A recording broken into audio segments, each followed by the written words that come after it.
తండ్రి కుమార పరిశుద్ధాత్మకు మహిమ కలుగునుగాక. ఈనాటి జీవవాక్యం.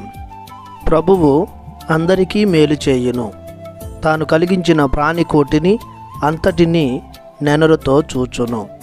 కీర్తన 145 వచనము 9.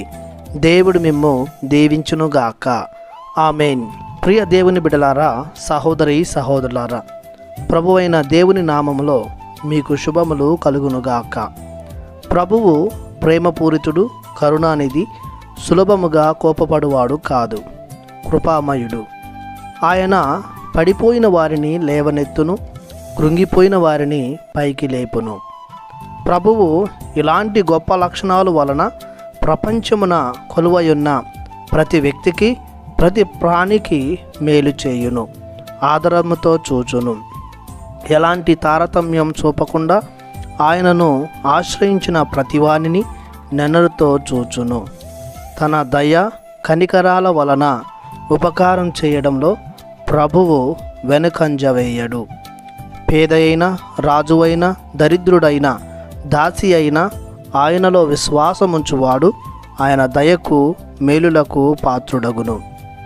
తానే సమస్త సృష్టికి దైవం. తన వాక్కుతో సృజింపబడిన తన ప్రాణికోటిపై తన ఆదరణను నిండుగా దేవుడు దయచేయును.